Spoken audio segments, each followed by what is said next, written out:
Bismillahirrahmanirrahim. Assalamualaikum warahmatullahi wabarakatuh. Waalaikumsalam warahmatullahi wabarakatuh. Ya, ini Ibu Hijrah Ginting ya Bu ya. Ya, Pak. Sekarang posisi di mana nih Ibu Hijrah? Saya panggilnya Ibu siapa nih berarti? Ibu Hijrah ya? Ibu Hijrah Pak Nas. Ibu Hijrah ya. Gimana sekarang? Namanya Pak Nas ya. Lagi di Medan ya? Iya Pak Nas, ini saya tadi alhamdulillah lagi ikut training chefnya Pak Rian itu. Iya, iya. Jadi alhamdulillah 2 hari dari semalam sama hari ini gitu. Jadi sore ini masih di Grand Kanaya nih Pak Nas, Hotel Grand Kanaya. Hotel gitu. Grand Kanaya ya. Oke, salam saya buat Pak Rian ya, Masya Allah. Nah, Bu Hijrah gimana? Apa pengalamannya mengikuti ilmu magnet rezeki? Bisa nggak di-share ke kita? Alhamdulillah Pak Nas. Sebelumnya saya menyapa sahabat-sahabat saya semuanya. Assalamualaikum warahmatullahi wabarakatuh. Saya Hijrah Ginting dari Medan. Alhamdulillah suatu kehormatan terbesar bagi saya bisa membersamai Pak Nas hari ini ya, sore ini. Sebenarnya sih bukan merasa kali ini saya ingin berbagi cerita itu kepengen semuanya juga bisa merasakan gitu ya Pak Nas. Semuanya juga bisa ikut merasakan, bukan karena sudah merasa hebatnya, enggak.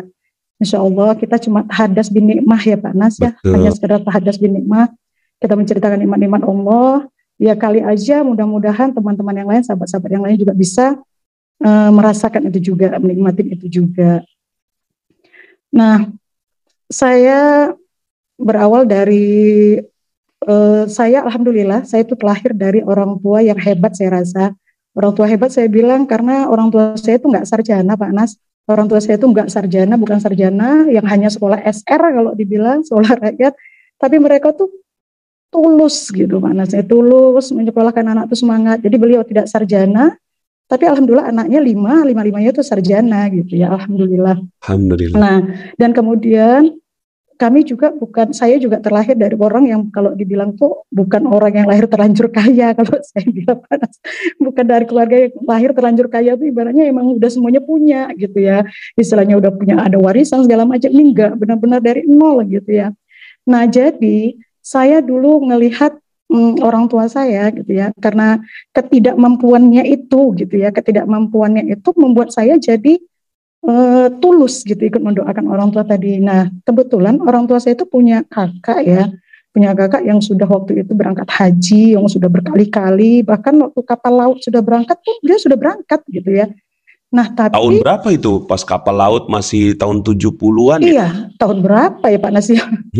Jadi itu sudah berangkat berkali-kali. Tapi di situ yang saya merasa tidak nyamannya, ya Allah ini bibit saya kok nggak terpikir ya untuk bawa adiknya gitu ya. Kepikir saya sempat waktu itu saya bilang gitu, kami bilang gitu sama si kakaknya tadi gitu, Bi coba berarti nggak kepengen tuh bawa adiknya, daftarin dong gitu kan. Oh banyak alasan ya, mungkin memang saat itu ya husnuzon aja sih, memang mungkin nggak cukup dananya atau gimana gitu ya. Tapi dari situ Pak Nas saya tuh bulat, artinya saya gini, ya Allah kalau sampai disitulah rezeki kau takdirkan untuk orang tuaku, kalau hanya sampai situ rezeki kau takdirkan untuk orang tua, mudahkan rezeki kami anak-anaknya gitu, mudahkan rezeki kami anak-anaknya. Jadi dari situ Pak Nas saya terus berdoa setiap hari, setiap sholat, setiap ngaji, pokoknya Fatihah itu saya kirim untuk niat saya itu gitu ya. Setiap pokoknya apa aja mau ngaji, ya Allah semoga faidah fadilah keberkahan ayat-ayat yang aku baca ini kau berangkatkan haji orang tuaku gitu. Mau ngaji, mau sholat, ya Allah semoga faidah, kalau lah sholatku ini kau anggap ibadah berpahala, maka jadikan pahala ini mempercepat orang tuaku berangkat haji. Seperti itu Pak Nas. Jadi terus seperti itu. Nah tapi akhirnya 2008 justru orang tua saya yang datang ke rumah saya, jumpain suami saya, minta izin ke suami saya untuk berangkatkan saya gitu. Allah, iya. Allahu Akbar. Jadi saya, Masya Allah. Jadi ini jadikan saya, kita yang doain orang lain, doain orang tua khususnya, tapi kemudian malah orang tua yang berangkatkan ya Bu Hijrah. Berangkatkan saya gitu Pak Nas. Iya. Nah di situ saya ya Allah, alhamdulillah suami izin gitu, suami izinkan gitu ya. Dan syukurnya lagi saya Pak Nas, ini kakak adik saya yang kami 5 berkeluarga, 5 saudara tadi nggak ada yang iri gitu yo. Maksudnya nggak ada yang kok mesti dia, kenapa mesti aku gitu, kenapa mesti dia gitu ya kan, kenapa nggak aku, kakak nomor, saya kebetulan anak nomor 3 Pak Nas gitu ya. Jadi ada kakak nomor yang paling besar gitu yang sudah, kalau saya bilang udah aman, safety kalau berangkat, orang anaknya udah gede-gede gitu. Saya justru waktu itu masih nyusuin tuh Pak Nas, masih kecil gitu ya. Kenapa orang tua saya malah justru ngajak saya gitu ya. Iya, iya. Nah, saya waktu itu belum kenal ilmu MR-nya Pak Nas ya, saya belum kenal ilmu MR-nya. Nah, saya waktu itu justru pakai filosofi semut gitu Pak Nas. Saya merasa gini, kalau saya perhatiin tuh semut, ya Allah, kalau kita perhatiin semut itu, kalau semut lah, seekor semut mau berangkat ke perapat lah, saya bilang ke Danau Toba, butuh berapa lama sih semut ini berangkat sampai ke Danau Toba gitu. Saya perhatiin itu nggak mungkin baru jalan sebentar udah jatuh, atau baru jalan sebentar masuk paret, atau kena keinjak, terus kena air, kena banjir, kena hujan, mungkin nggak sampai gitu ya. Butuh waktu yang sangat lama kalau dia jalan sendiri. Tapi kita nggak terbayangkan kalau semut itu naik ke pohon rambutan, terus di atas pohon rambutan dia nempel di buah rambutan, terus rambutannya dipanen sama yang punya kebun gitu kan, banyak ada, diikat-ikat masuk keranjang masuk pickup berangkat ke Danau Toba, 4 jam sampai ya. gitu kan. Masya Allah. Bu Hijrah, ini ada yang nanya nih, Bu Hijrah Ginting ini melihat marganya, apakah ibu mu'alaf katanya? Allah Akbar Pak Nas, benar. Sayanya nggak mu'alaf, tapi orang tua saya yang mu'alaf Pak Nas. Orang tua yang mu'alaf. Orang tua saya mu'alaf. Jadi itu yang saya bilang, orang tua saya itu hebat gitu. Orang tua saya hebat gitu. Orang tua saya yang mu'alaf gitu. Jadi seperti itu Pak Nas. Jadi Jadi akhirnya Ibu Hijrah pergilah haji. Jadi 2012 itu alhamdulillah saya pergi haji. Tapi qadarullah, bapaknya saya yang daftarkan saya tadi nggak sempat berangkat, beliau meninggal 2009. Innalillahi. Jadi beliau waktu itu 2008 itu memang daftarkan saya, katanya waktu itu niatnya memang ini untuk nemanin mama gitu, nemanin emak saya. Jadi bawa saya gitu, ajak saya. Jadi alhamdulillah. Tapi Pak Nas, 2012 itu saya bawa orang tua, alhamdulillah nggak ada yang perlu dikhawatirkan kok. Dibilang orang tua saya itu nggak pernah saya sorong. Semuanya aman aja semuanya alhamdulillah. Tapi di situ tekad saya Pak Nas, saya nggak badalkan orang tua saya gitu. Saya nggak badalkan, maksudnya nggak badalkan sama orang. Saya yang niat diri gitu. Saya niatkan saya harus membadalkan orang tua saya suatu hari gitu. Dan saya insya Allah berangkat sama suami. Nah ternyata di ilmu mana rezeki itulah yang dikatakan LOP gitu ya Pak Nas. Iya, LOP ya. Nah, gitu LOP. Jadi waktu itu alhamdulillah singkat 2012 saya berangkat dan semuanya aman-aman aja, tenang, dan orang keluarga saya juga nggak ada yang istilahnya merasa tidak adil gitu ya, enggak, alhamdulillah. Nah di situ saya juga belajar ketika dapat ilmu mana rezeki, ternyata di situ Pak Nas yang ilmunya satu sama terhubung ya Pak Nas ya. Mungkin karena saya yang tadinya fokus gitu ya, yang istilahnya mendoakan itu tadi, nyetrumnya itu ke saya gitu, nyetrumnya itu ke saya. Kenapa gak ke kakak nomor 1 gitu kan? Kenapa gak adik yang satu-satunya laki-laki? Karena ibulah yang terus menerus mendoakan orang tua ya. Nah, sehingga energinya kan terus gitu ya ke orang tua. Di saatnya kemudian akhirnya energi itu berbalik. Nah, teman-teman, ini yang disebut sebagai ilmu kickback ya. Jadi ketika kita mendoakan orang lain, terus aja mendoakan orang lain. Bahkan kalau bisa ya, doakan orang-orang yang gak suka sama kita gitu ya. Nah itu lebih dahsyat lagi gitu ya. Nah ini kita doakan kebaikan, ya Allah muliakan dia, bahagiakan dia, tinggikan derajatnya. Nah maka nanti Allah Subhanahu Wa Taala akan memberikan kebaikan. Karena gini, konsep ilmu kickback itu gini, kita punya hajat ya, kita punya hajat, tapi ya kita juga punya perisai ya. Maka ketika kita naik gitu ya, itu tuh kita akan tertahan dengan perisai-perisai kita. 1 dilepas, 2 datang, 2 dilepas, 3 datang ya. Perisai-perisai itu ya, dosa-dosa kita nggak pernah beres, tapi ada cara paling cerdas untuk mempermudah hajat, mempermudah LOP. Apa itu caranya? Doakan orang lain ya, maka nanti malaikat yang akan mendoakan kita. Wala kamislu zalik, juga bagi kamu demikian. Nah Bu Hijrah ini mendoakan orang tua nih ya, cos gitu kan energinya tuh ya. Terus kemudian ya malaikat ya mendoakan Ibu Hijrah. So teman-teman, mudah-mudahan pola ini bisa dipakai ya untuk mempercepat LOP ya, Law of Projection. Nah terus gimana Bu? Terus Pak Nas, 2016 saya kenal Mana Rezeki di Telegram.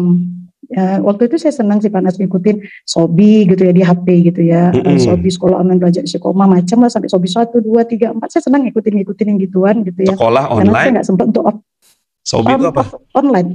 Sekolah online bisnis. Nah dari situlah mungkin saya dapat sharean orang gitu, mungkin telegramnya Pak Nas itu cerita Manik Rezeki, akhirnya saya masuk di telegram, saya ikutin gitu Pak Nas, saya ikutin, di situ saya baru paham, oh ternyata itu ilmunya ini, oh ternyata ini nama ilmunya ini gitu ya.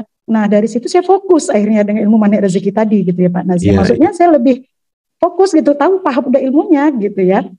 Nah di saat itu Pak Das, alhamdulillah keajaiban mulai datang. Jadi waktu itu karena orang tua saya sudah meninggal, kebetulan di sebelah rumah saya itu dulu saya alhamdulillah nggak sempat pindah rumah ya, kami nyewa rumah terus dijual sama yang punya, kami tetap tinggal di situ.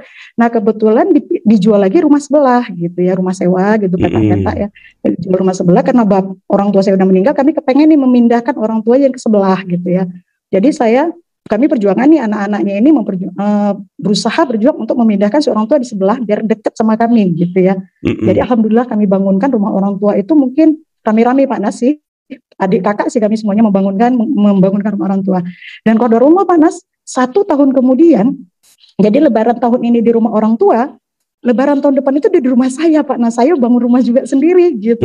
Jadi modalnya Pak Nas, saya waktu itu punya anak kecil panci bayi, jadi waktu itu saya cerita gitu sama suami sih awalnya, ya ini kalau kita nitip anak ini 600.000 loh ya, untuk nitip aja gitu. Tapi kalau kita taruh orang di rumah, kan kita nggak keteter nih berangkat kerja. Tapi kalau taruh di rumah, di mana lah kamarnya? Karena rumah saya dulu Pak Nes itu strategis, kemana-mana dekat, ruang tamu dekat, dapur dekat, kamar mandi dekat.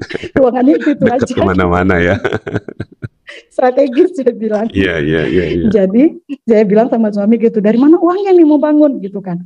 Ntar lah ya, ntar Umi telepon aja tukangnya gitu. Saya telepon lah tukang yang alhamdulillah yang membangun rumah orang tua kemarin. Nah alhamdulillah karena di sebelah rumah saya ini tukang kan udah paham nih sama saya, karena memang saya yang selalu buatkan air minumnya apanya gitu ya. Waktu itu cerita, Bang kalau membangun rumah kira-kira berapa nih Bang, butuh berapa nih bangun rumah. Terus beliau bilang gini, kalau Kak untuk bangun rumah 50 juta aja udah jadi rumah loh Kak katanya. Saya gini, padahal kok dipikir 50 juta sampai di mana ya Panas. Tapi waktu itu gini, 50 juta Bang, iya udah jadi rumah tuh Kak, gak usah takut. Oh ya Bang, bisa lah. Terus saya cerita-cerita sama suami, ya kalau ini bulan 11 nih Pak Anas, cerita bulan 11. 11 tahun? Tahun 2016 itu. Gitu. 2016. Jadi ya kalau sekitar 50 juta kayaknya bisa nih ya, bulan 12 ntar kita cair serpi nih, dua-dua cair serpi kira-kira sekitar 10 juta. Pinjam sama saudara 50 juta dapat lah, yuk kita bangun yuk gitu kan. Jadi saya telepon lagi tukangnya, Bang kalau 50 juta Bang bilang, boleh lah Bang, Januari kita bangun gitu ya. Januari kita bangun. Oh ya Kak, boleh. Nah lucunya Pak Nas, besok ini nggak tunggu bulan 1. Besoknya ini datang serombongan tukang, langsung datang truk yang dengan bawa nurunkan semen, besi, kusen gitu, terus mindah-mindahkan bunga yang di halaman. Saya bingung. Ini saya sempat ribut Pak Nas sama suami. Itulah Mi, kalau nggak punya uang tuh nggak usah sok paten gitu bahasanya orang Medan. Kalau belum punya uang nggak usah ngomong. Itu jadinya kan gitu. Kita belum punya uang, kita belum megang uang sama sekali. Saya sempat komplain sama si abang ya, Bang, ini apa ceritanya kok sekarang? Saya bilang bulan 1 loh Bang, bulan 1 bukan sekarang gitu. Itu masih bulan 11 tuh ya? Iya masih bulan 11 Pak Nas besoknya gitu. Saya bilang ya udahlah Kak, bulan 1 ntar jadi harga bulan 1 loh, itu mahal. Bulan 1 tuh harganya mahal. Ya udahlah kita mulai sekarang. Terus saya bilang uangnya nggak ada loh Bang. Terus sekarang belum ada. Loh emang saya minta uang sama kakak gitu loh Pak Nas. Saya masuk. Itu si tukangnya gitu, itu kan. Mandornya. Iya, berarti mungkin yang minjam ke Panglong atau gimana. Cuma kan saya waktu itu Allahu Akbar. Jadi kalau dibilang beban ya jadinya Panas setiap hari tuh ya Allah mampukan aku tuh bayar mereka, mampukan itu terus doa Panas setiap hari kan. Nah alhamdulillah Pak Nas cair sampai bulan 1 memang bangunnya kan nggak sebentar Pak Nas kan, dibangunlah dari depan, kami tetap tinggal di dalam rumah yang asli gitu, tinggal di dalam rumah, dibangunlah mulai dari depan. Jadi selesailah 1 kamar, ada kamar mandinya di depan, kami pindah ke depan, tapi kamar mandi masih di belakang gitu ya. Nah, suatu saat Pak Nas, qadarullah ini ada seorang ibu yang dulunya sempat kerja sama almarhum bapak saya. Jadi waktu bapak saya meninggal itu beliau ngaku Ustaz, amanah beliau, dia punya amanah sama bapak sekian ratus juta gitu. Nah, dan itu beliau akuin sehari setelah bapak meninggal gitu. Jadi waktu itu beliau bilang, Jera ini utangku sama amanahku sama almarhum bapak sekian yang ini kata bapakmu udah samamu ya, nanti ibu bayar samamu gitu. Saya pikir apa ini gitu ya Pak Nas ya. Tapi waktu itu, tapi di situ Pak Nas saya ambil pelajaran saat kemalangan saat kita berduka, seharusnya memang kita selesaikan urusan hutang piutang itu setelah gitu langsung. Karena setelahnya kalau kita ulur-ulur waktu, beliau malah Pak Nas, membantah itu semua gitu. Jadi waktu itu karena kami sudah terharu aja Pak Nas, ada orang yang ngaku punya hutang ratusan juta sama orang tua kita nggak tahu sama sekali kan gitu Pak Nas. Jadi kami udah senang aja, tapi nggak kita ikat dengan perjanjian baru gitu. Nah sampai suatu hari waktu kita butuh uang untuk membangun rumah orang tua kita minta, beliau nggak mau gitu. Beliau bilang udah bayar, udah lunas. Padahal ibu sendiri kan yang bilang waktu itu, iya waktu itu aku sakit, nggak sehat. Sekarang aku udah sehat, aku ingat. Nah itu kan yang amanahku, yang aku bayar kan kalian nggak tahu macam alasannya Pak Nas. Jadi kami waktu itu udah lepaskan, ya udah deh kita juga nggak tahu aslinya gimana, sebenarnya gimana kami lepaskan. Nah kalau rumah Pak Nas, ketika saya bangun seperti itu, saya di tempat kerja waktu itu ditelepon sama si ibu ini. Hijrah di rumah gitu, iya Bu di rumah, enggak lagi tempat kerja. Nanti sore Ibu datang ke rumah ya gitu kan. Oh iya Bu, silakan datang. Nah datang waktu sore itu ke rumah Pak Mas bersama 3 orang dia datang 2 perempuan 1 laki-laki. Datang uang pakai plastik asoy Pak Mas. Allah. Dia bawa uang pakai plastik asoy, dia langsung kembalikan hutang-hutang di amanah-amanah beliau sama almarhum Bapak 200 juta. Berapa? Pak Mas. 200 juta ya. Iya. Jadi waktu itu saya Allah ya Rabbi, jadi orang tua saya karena merasa waktu itu membangun rumah beliau tadi pun kami anak-anaknya gitu yang rame-ramein, saya sempat pinjam koperasi, saya sempat pinjam sana sini gitulah ibaratnya Pak Nas, namanya untuk orang tua yang single parent yang bukan ada pensiunnya gitu ya Pak Nas ya. Nah jadi orang tua saya hijrah sambung lagi di rumahmu siapkan katanya. Alhamdulillah Pak Nas. Jadi akhirnya tersambung lagi lah rumah saya sampai selesai sekarang. Jadi rumah orang saya, lebaran tahun ini rumah orang tua saya, lebaran tahun depan itu saya yang rumah baru Pak Nas. Masya Allah. Jadi saya pikir udah nggak usah takut gitu untuk membantu orang tua itu, memuliakan orang tua gitu artinya. Iya. Waktu itu saya memang jadi ini udah muliakan orang tua iya, ya, ini rezeki kita. Iya. Karena saya pikir ada dalilnya teman-teman semuanya. Nahnu narzuquhum wa iyyahum. Ada juga nahnu narzuqukum wa iyyahum. Jadi rezeki itu dititip ke anak baru orang tua. Tapi ada juga ayat yang lain, rezeki itu dititip ke orang tua baru kepada anak. Ya, artinya ini saling berkait berkelindan. Ya, ketika kita bantu orang tua, maka Allah Subhanahu Wa Taala pasti bantu kita. Ya, karena kan hukumnya satu sama dan terhubung. Ketika kita bantu ya orang lain, maka Allah Subhanahu Wa Taala akan bantu kita. Apalagi ini orang tua. Jadi bangunin rumah orang tua, kemudian setahun kemudian malah yang dapat rumah baru Ibu Hijrah. Ya, oke. Ada lagi nggak keajaiban lain yang didapatkan sama Bu Hijrah? Terus bertubi-tubi Pak Nas. Bertubi-tubi, Masya Allah. Alhamdulillah. Ya, singkat aja. Jadi 2016 itu juga Pak Nas, kakak saya kepengen berangkat umroh. Jadi kepengen berangkat umroh, kakak nomor 1, kakak nomor 2, terus di orang tua saya, si ibu saya kepengen gitu kan. Ibu mau kepengen lah berangkat umroh juga. Dia bilang ya udah berangkat gitu kan. Terus ternyata si orang tua mereka daftar bertiga gitu kan. Tapi uang mama nggak cukup loh. Ya udah saya pinjam lagi Pak Nas, saya pinjam lagi uang waktu itu tuh modalin si mama gitu ya. Jalanin, nah mama berangkat tinggal minta tambahin tuh sama si kakak gitu. Alhamdulillah mereka udah daftar bertiga.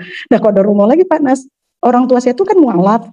Jadi nenek saya, orang tua saya itu lebih mualaf lagi Pak Nas. Nenek dia mualaf, nenek beliau mualafnya. Tinggal sama orang tua saya karena sama-sama janda di Pak Nas kan. Nah jadi waktu itu di rumah orang tua saya ini, si nenek ngomong, kebetulan sebelah rumah saya Pak Nas, satu dinding gitu kami ya. Jadi kebetulan si nenek bilang, teringatku kali ini kemana sih tiap hari keluar karena kan sibuk ngurus paspor, pas foto, meningitis segala macam gitu ya. Jadi si mama bilang mau berangkat umroh, terus si nenek bilang terus aku kok tinggal gitu. Jadi si mama bilang loh, memang mau ikut, mau lah, uangnya mahal loh. Ya udah jual aja ladang di kampung gitu. Ya udah ntar yang bawa aku kita bayarkan. Nah waktu itu si mama merasa nggak pede mungkin karena waktu haji kan yang berangkat kan cuma saya sama si emak gitu ya Pak Nas ya. Jadi pergi umroh lagi nih. Ini umroh atau haji? Umroh. 2016 Masya Allah. Jadi 2016 itu lagi 2017-nya gitu. Iya. Jadi dapat pergi umroh, pergi haji, rumah baru. Jadi kan akhirnya diberangkatkan si nenek, si mama bilang Jerah, izin coba sama abangmu kalau diizinin kita berangkat yuk umroh. Saya bilang uangnya dari mana? Ada baru bangun rumah loh, gitu. Baru bangun rumah nggak ada uang. Ya udah kata biringmu, kata nenekmu gitu kan. Katanya yang bawakan dia dibayarin, diongkosin. Masya Allah, saya pikir saya tidak mau. Jadi saya berangkat lagi Pak Nas 2017, 2016 saya berangkat. Alhamdulillah. Nah pulangnya Pak Nas, alhamdulillah di travelnya recommended bagi saya. Saya puas, kami dibawa ke Madain Saleh dan kemana-mana gitu, saya alhamdulillah puas. Dan waktu itu saya memang kayak seperti Pak Nas cerita pernah bilang, saya karena bawa nenek-nenek, tanggung jawab saya rasanya karena si nenek berangkatkan. Di sana juga saya selalu cantelin sama nenek-nenek juga. Jadi dua nenek ini selalu saya bawa kemana-mana gitu. Kemana-mana saya bawa dua nenek ini gitu. Nah jadi mungkin si Ustadz travel ini ngelihat saya gimana mungkin gitu ya. Nah setelah pulang Pak Nas, ini kawan-kawan haji kan kita masih punya arisan haji nih yang 2012. Nah sering, kemarin berangkat dari mana travel ini gitu kan. Bagus enggak? Alhamdulillah bagus, berapa sekian, kok murah gitu. Jadi akhirnya aku berangkat. Banyak lah Pak Nas yang berangkat. Jadi waktu berangkat datang si travel bilang, Ustadznya bilang, loh Hijrah, ini jemaahmu semua yang berangkat. Udah bawa lagi Ki. Gitu Pak Nas, saya berangkat lagi. Jadi ibu berangkat lagi tuh ya? Berangkat lagi, tapi 2017-nya lagi Pak Nas, 2018 gitu lagi Pak Nas. 2018 gitu lagi. Iya gitu lagi. Jadi 2016 saya di sana, 2017 saya di sana juga, 2018 saya di sana, dan ini lebih hebatnya lagi Pak Nas, 2019 kemarin, nah haji ini ceritanya kakak saya nomor 1 sama suaminya adik-beradik gitu dengan istri-istrinya sudah daftar dan sudah kuotanya gitu 2019 sudah kuotanya memang. Kemudian tempat saya kerja itu ada kawan-kawan juga suami istri udah banyak, memang sudah kuotanya dan mereka sudah daftar di satu KBIH dan sudah dapat koper lah istilahnya, sudah dapat koper. Tapi ada satu kawan memang dia senang Pak Nas, dia senang memang belajar gitu maksudnya. Jadi ajarin kakak nanti gini, udah Kak datang ke rumah, saya senang aja gitu Pak Nas. Nanti Kak gini. Jadi saya sampai saya kasih tuh Pak Nas semuanya, legging saya kasih, sepatu tawaf saya kasih, saya pokoknya tasnya sampai saya belikan nih nanti di sana gini ya Kak ya. Kakak nggak usah belanja di sini, lebih bagus belanja di sana. Pokoknya saya gimana dia biar enak di sana gitu ya. Pak Nas maksudnya belajar dari pengalaman kita. Nah alhamdulillah, cuma waktu itu dia sempat bilang, kakak maunya pergi sama mu loh Hijrah gitu kan. Ketawa saya, amin gitu Pak Nas kan. Nah jadi ketika kode rumah Pak Nas, setelah itu saya tiba-tiba dapat telepon dari Ustadz yang punya travel. Ustadz yang punya travel, Hijrah kenal sama Ustadz ini, ingat sama Ustadz ini gitu, ingat gitu kan. Tadi beliau nelpon saya gitu, ya Ustadz apa dia bilang? Beliau nanya, keringatnya Ibu Hijrah itu jadi nggak berangkat kemarin bawa orang tuanya, bawa mertuanya. Alhamdulillah Pak Nas 2013 akhir saya daftar haji lagi karena niat untuk berangkatkan orang tua gitu ya. Menghajikan orang tua. Saya berdaftar sama suami, sama kakak nomor 2, sama suami, sama adik lagi gitu ya. Nah jadi pas lagi 2019 itu kami ngurus 2017 kami urus untuk bawa mertua karena umurnya udah 95 tahun saat itu. Tapi nggak tembus. 2018 kami urus lagi nggak tembus juga gitu ya. Padahal udah nanda tangani surat pendamping nggak tembus. Nah 2019 malam itu Pak Nes saya yang ditelepon gitu. Itu teringat Ibu Hijrah udah jadi nggak berangkat kemarin gitu kan? Belum gitu. Coba suruh datang dia bawa berkasnya gitu Pak Nes. Jadi saya Masya Allah saya bilang sama suami, ya ini saya ditelepon gini-gini. Suami nggak mau. Udah lah itu permainan itu nggak betul itu. Soalnya udah 2 tahun kita ngurus nggak tembus gitu kan. Saya cuma kali-kali gini Pak Nas. Loh ini kita nggak nelpon, kita nggak nyari-nyari loh, kita nggak ngajukan, kita yang ditelepon gitu ya. Bisa jadi loh ya ini rezeki kita gitu. Nah saya datengin, akhirnya saya datengin. Itu apa? Hajinya berarti furoda ya? Haji furoda atau reguler? Reguler. Saya daftar di 2013 akhir memang gitu. Jadi bukan plus ya, bukan plus ya, reguler ya? Enggak, reguler Pak. Reguler gitu. Ajaib nih. Itu jadi kan waktu itu saya kasih berkas saya, ini Pak, ini mertua saya udah umur 97 tahun saat itu, 97 tahun ini 97 mertua saya, ini Pak suami saya gitu kan. Ini anaknya, anaknya bisa untuk jadi pendamping gitu ya kan. Tapi ini saya istrinya Pak, ketawa Ustaznya. Tapi ini kakak saya Pak, ketawa Ustaznya lagi. Ini suaminya, ini adik saya. Terus apa hubungannya pendamping ini bisa semua gitu kan. Cuma saya bilang, ya udahlah Pak, bismillah kami daftarnya rame-rame kemarin, mudah-mudahan bisa berangkat rame-rame. Ya berdoa saja Bu gitu ya kan Pak. Nah, ini gak ada cerita apa-apa, maksudnya gak ada cerita. Singkat cerita. Yang gak ada. Jadi alhamdulillah Pak Nas berangkat. Jadi 2019 kami ditelepon, diberangkatkan dan ajaibnya Pak Nes kami satu kamar. Saya satu kamar justru sama kawan, sama kakak yang tadinya saya kasih tasnya saya beliin, yang sepatu saya kasih, lencing. Kami satu kamar Pak Nes. Jadi Allahu Akbar, pokoknya subhanallah Pak Nes. Allah. Jadi 2000 kalau haji umroh Pak Nes ya. 2019 berarti haji juga, umroh juga. Iya. Allah. Iya. Ya. 2020 Iya, pergi nggak? alhamdulillah. 2020. Allah Akbar, kan kita ke Corona 2020. 2020 ya. Di 2020 Saya rezeki saya 2020 kemarin panas. masih bisa berangkat ya.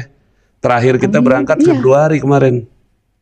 Iya benar, tapi saya nggak ikut di situ Pak Nas. Saya waktu Iya. itu rezekinya mungkin di ini Pak Nas, di apa? SGS. WR. Dia. WR. Jadi di WR juga saya ajaib itu Pak Nas. Di WR saya waktu itu memang nggak punya dana sama sekali. Saya GT, saya garpu tala, ya Allah, aku pengen nih bisnis ini karena ada nilai syiarnya. Jadi saya GT dapat ayat itu Ali Imran kalau nggak salah Pak Nas, Ali Imran 75 itu wa in ta'manhum bidinarin, pokoknya ada bahasa dinar itu saya langsung Allahu Akbar, mungkin berarti ini dinar yang terbaik bagi saya. Tapi saya mau daftar, saya nggak punya uang. Oh jadi garpu talanya dinar ya, garpu talanya ya? Dinar. Masya Allah. Pas tangan saya tuh, jari tunjuk saya tuh betul-betul di bahasa dinar, bidinarin gitu. Allah, bidinarin. Iya, jadi saya mantap lah hati saya. Padahal saya nggak punya uang. Waktu itu ingat saya hari Jumat Pak Nas kan, penutupan terakhir itu kan Jumat tuh. Jadi saya benar-benar waktu baca Al-Kahfi bareng Pak Nas pagi-pagi itu, kan Pak Nas nanya tuh, ada yang nanya, udah tutup apa belum gitu, masih bisa daftar nggak? Pak Nas bilang udah tutup gitu ya. Saya waktu itu, ya Allah, aku udah dapat ayat dinar, udah mantap mau daftar jadi WR tapi tutup gitu kan. Jadi saya gimana ceritanya? Saya GT lagi Pak Nas, saya GT lagi, saya garpu tala lagi.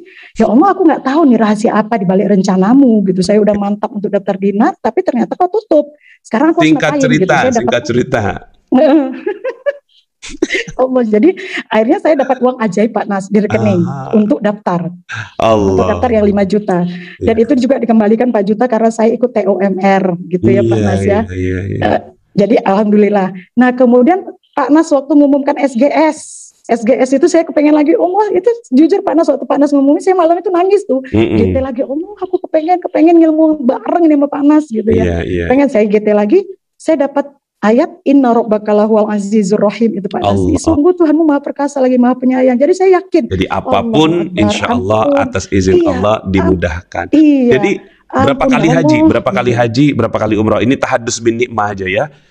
Niat kita untuk memberikan motivasi. Berapa kali haji? Jadi kalau hajinya alhamdulillah 2 kali. 2 kali haji. Regular itu Pak Nas ya. Iya oke. Haji 2 kali, terus umroh?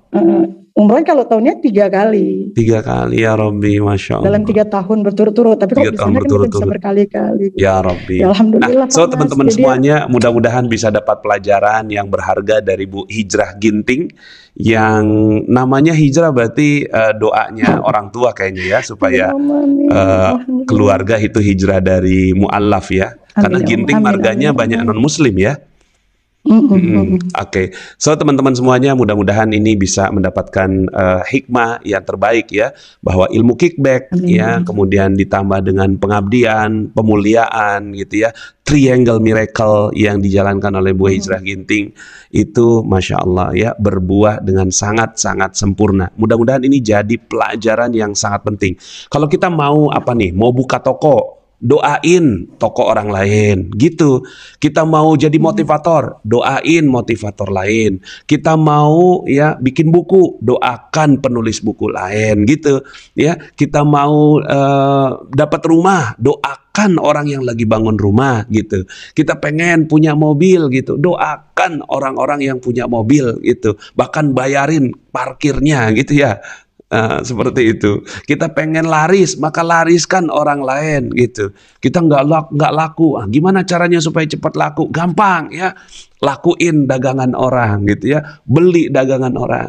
So ini ilmu kickback ya, ilmu yang sederhana tapi wajibun, kuduun, harusun, mutlakun dipraktekkan ya, supaya kita bisa dapatkan keajaiban.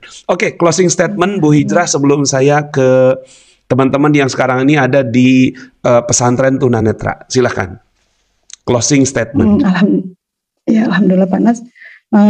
Kalau sebagai saya nggak punya modal itu nggak usah takut untuk berusaha gitu ya, karena kita punya Allah yang maha kaya. Gitu. Kita punya Allah yang maha kaya. Terus kita fokus aja pada kemampuan kita. Sambil kita meningkatkan ketidakmampuan kita tadi ya, mengisi ketidakmampuan kita, tapi kita fokus dengan kemampuan kita. Kalau kita bisa mempunyai istilahnya kayak seperti doa, ibadah itu kan gratis ya Pak Nas, nggak pakai uang, nggak pakai dana. Doa, ya udah fokus gratis, aja di situ gitu ya. Ngedoain fokus orang juga gratis ya. fokus aja di situ. Jadi jangan bilang aku nggak punya modal untuk ini. Kita punya Allah yang maha kaya. Jadi deketin aja gitu Allah. Jadi kalau Allah seperti kayak haji tadi panas ya, Allah memampukan yang Dia panggil, bukan yang memanggil yang mampu gitu. Jadi kita minta aja biar Allah mampukan gitu, biar Allah mampukan. Jadi Allah lagi, Allah dulu, Allah terus gitu. Allah. Jadi saya senang itu kalau di mana rezeki, saya senang itu Pak Nas di perisai rezeki dan gitu selain gitu ya. Jadi saya karena merasa masih banyak terus di perisai rezeki, maksudnya hapus perisai rezekinya. Kemudian karena saya sadar diri masih banyak salah, saya berusaha di kickback gitu. Jadi saya buka HP itu saya sering sambil lihat nomor kontak kawan itu, ya Allah muliakan dia, bahagiakan dia, muliakan dia, bahagiakan dia, sambil nomor kontak. Gitu. Ini power nih. Sambil lihat power. Ya udah fokus biar malaikat yang mendoakan saya gitu. Karena saya yakin Allah masih banyak perisai saya. Iya. Hanya itu pada. Oke. Allah dulu, Allah lagi, Allah terus. Ibu Hijrah, terima kasih banyak ya. Salam ke keluarga ya. Mudah-mudahan Allah berikan kebahagiaan, kemuliaan, kejayaan. Amin. Semua keluarga Bu Hijrah Ginting insyaallah. Juga salam kepada semua peserta SEF yang sekarang sedang belajar di sana. Ya. Terima kasih Bu Hijrah. Assalamualaikum. Waalaikumsalam warahmatullahi wabarakatuh. Bagi teman-teman yang belum subscribe dan baru saja menemukan channel ini, silahkan subscribe. Insya Allah Anda akan mendapatkan materi-materi yang terbaik dari channel ini. Insya Allah Anda adalah makhluk yang ajaib. Tinggal kita sempurnakan faktor-faktornya. Dan insya Allah dalam video-video berikutnya kita akan lanjutkan materi ini sampai Anda menemukan potensi terbesar diri Anda dan menjadi makhluk ajaib sebagaimana yang Allah Subhanahu wa Ta'ala inginkan untuk Anda. Sampai jumpa. Assalamualaikum warahmatullahi wabarakatuh.